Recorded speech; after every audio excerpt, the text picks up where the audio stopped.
This one went right over our house.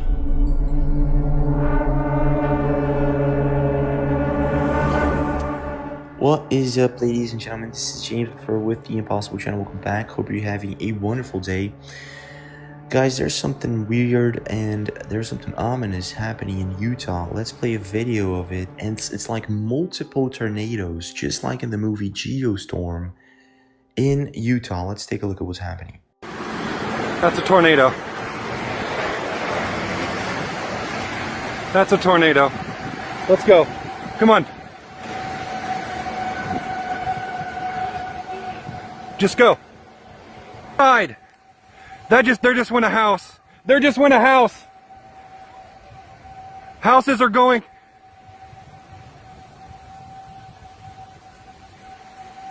Unfreaking believable. If this was geoengineered, I don't know, but if it is a result of geoengineering, most likely yes. It was not common till a couple of years ago for this to happen. What happened in Utah was 27 tornadoes or even more recorded in one day. And as you can see in the video, it did happen. People got scared. And if I were there, I would think it was the end of the world, something like that. You know, I was like, what? You know, so I believe that humans have lost the way. What is that? Is that a cloud? Yeah. You see this? What is that? When it comes to the weather and geoengineering, I don't think it's intelligent to play God. And the funny thing is, when I talk to my mom, to my neighbors, that the government or geoengineering the skies to control the weather, they think I'm crazy. And at the same time, it has been happening since the 60s or 40s. A lot of people have been saying that this is something that has been happening since the farmers and the wars. 50 years ago, secret biological warfare trials were carried out in the skies and on the streets of East Anglia without the public knowing. So alarming are our discoveries that tonight's programme is an Inside Out special.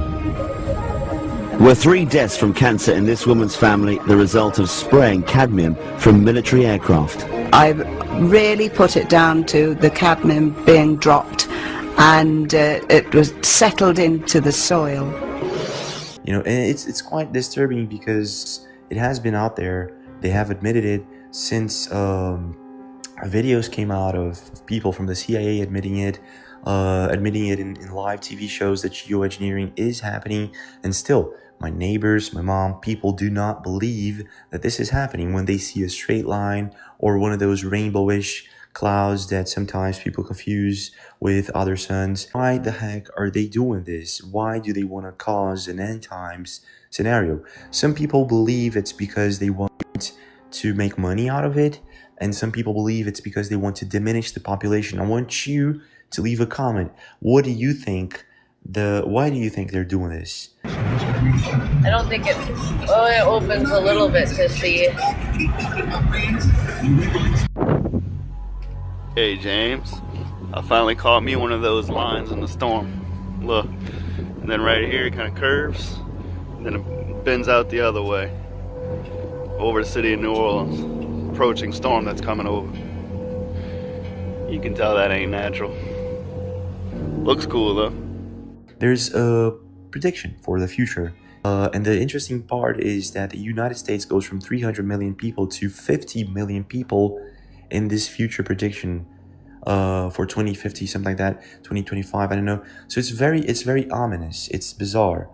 Is something going to happen? Is Yellowstone going to burst? Is there a very big chance that Yellowstone is about to burst and we don't know about it? Now we're also having fires in Sweden. We have a lot of those things that we had happening in California. I don't know if you remember this, but in California we had these huge fires they weren't able to put out. Well, it seems that they're happening in Sweden right now, and people are not happy with it. It's really close to the Arctic, so they're worried, and again, a lot of people are going to talk about climate change, and it's probably a hoax. Yes, I believe this is geoengineered, this is part of the agenda. And the curious thing is, I want you to pay attention to this little detail. about geoengineering and the agenda and these fires, bizarre storms, multiple tornadoes, Yellowstone, volcanoes, right? The continuous lava flow has now covered about 12.5 square miles of Hawaii's Big Island, about half the size of Manhattan. It looks like we have the movie Geostorm actually happening. And the funny thing is, I've been observing the world monitors, weather maps, and there's one thing still that I don't see a lot of people talking about. And I guess this actually has a lot to do with what's happening with the weather right now, mainly in the northern hemisphere. Remember folks, we have Hawaii, the volcanoes, right? We have Yellowstone. We have all this situation with the tornadoes and the cyclones and hurricanes, huge storms, bizarre thunderstorms and lightnings, right? So this is happening in the northern hemisphere basically, and I believe there is a connection with the fact that we have been lied about the size of the continents and the true shape of the earth. Now this is like, what? Right? What are you talking about, James? Well, you've been lied to about the shape of the continents, right? In West Wing, one of these TV series, they make a very interesting introduction to the fact that we've been looking at political maps all along. Let's take a look at this very interesting part where they talk about these political maps that we've been using. Are you saying the map is wrong? Oh dear, yes. Look at Greenland. Okay. Now look at Africa. Okay. The two land masses appear to be roughly the same size. Yes. Would it blow your mind if I told you that Africa is in reality 14 times larger? Yes. Here we have Europe, drawn considerably larger than South America. When it's 6.9 million square miles, South America is almost double the size of Europe's 3.8 million.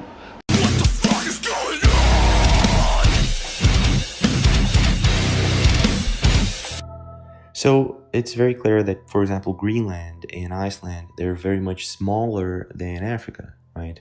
But since we were kids and we were in school, until today, people think that Africa and Greenland, these places are almost the same size.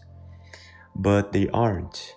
And not only that, if we actually look into a weather monitor of the map in a flat Earth shape, or in an azimuthal shape, we will see that the southern hemisphere continents are all much bigger than the northern hemisphere continents. Now this is an exaggeration, of course. This is not what reality is, but the truth is that the continents, for example, Africa is indeed very, very big. South America is huge and long, and Australia is huge also. Wait. Relative size is one thing, but you're telling me that Germany isn't where we think it is? Nothing's where you think it is. The Peters projection. What the hell is that? It's where you've been living this whole time. So we have all these huge continents that they're using as plates. Stop to think about it, folks. What have they been doing with these continents? What have they been doing all along with all these continents? They have been depleting the resources on these third world continents, right? So it's very obvious that they never had the intention of letting these continents develop. Now the reason is because these continents are very much larger than they told you, and if the population learns about this, they could actually take over. They could actually take control. There's much more people than they're telling you there. And if these people get together, well, they would be a mighty force. So they don't want this to happen, so they lied about the maps, the size, and they sell the political map, right? So the truth is, the map I'm showing you probably right now, the live map of Earth, the southern hemisphere continents really much larger, is an exaggeration. This is not exactly how it looks, but the fact is they lied about the size. Now, James, what does this have to do with anything, right? A lot of resources, and time by time, year by year, these resources were taken away. The Amazon, for example, I have talked in my last video very quickly about one of this thing that happened in the Amazon River. It's a wave. It's miles long, and people went from all over the world to surf there, and it no longer happens. Now, it's a mystery why it's no longer happening, but still, it happened for thousands of years, and now it doesn't happen anymore. So what I'm trying to say is, they are depleting the Amazon and a lot of the resources that supposedly keep the world's weather and the world in general balanced. But ecologist Greg Asner has devised a high-tech eye in the sky that's documenting how climate change is wreaking havoc on the world's greatest tropical rainforest. And what we see here is the canopy is much more open, and the vegetation is changed dramatically from 2005. They are also witnessing remote stretches of jungle so badly affected that measuring the damage hardly requires their cutting-edge equipment. Moving to Ethiopia now, where a man has taken the responsibility to save the country from deforestation by planting trees. Johannes Giza calls himself man. And if these continents start heating up, they're probably going to influence the weather way more than we would imagine. Taking into consideration that they're replacing the trees with highways and buildings, right? So all these things are reflective to sunlight. So yes, in general, they're transforming these continents into computer chips. If you look from a satellite, it looks like a computer chip. Now, a computer chip actually heats up a lot, and it's basically made of silica. And so is the sand, and so are the highways and buildings made of sand. The quantities used are astronomical. To build an average house, it takes 200 tons of sand. For a larger building like a hospital, around 3,000 tons. Each kilometer of highway devours 30,000 tons. And to build a nuclear plant, the estimate is about 12 million tons. So in other words, I don't know if this is on purpose or not. You can see in weather monitors, they are harping all over the southern hemisphere for quite a while now. But anyway, they are heating these continents up way much more than they should with chemtrails and HARP and these reflective buildings and highways that they're doing for quite a while now. They've basically transformed these continents into computer chips. Huge computer chips that are heating up the entire southern hemisphere. And obviously this is going to change the weather pattern in general, not only heating up Antarctica, but heating the northern hemisphere also. You know, let's just put it like this. If the world is about to face an end time scenario, right, it would be plausible that the elites would want to create some type of tunnel or a path from their homes towards Antarctica and maybe melt Antarctica a little bit here and there to make it easier for them to go through it. I don't know. So please do leave a comment. What do you think about all this? Don't forget to subscribe if you haven't. Share if you enjoyed the video. Leave a like and I'll see you again.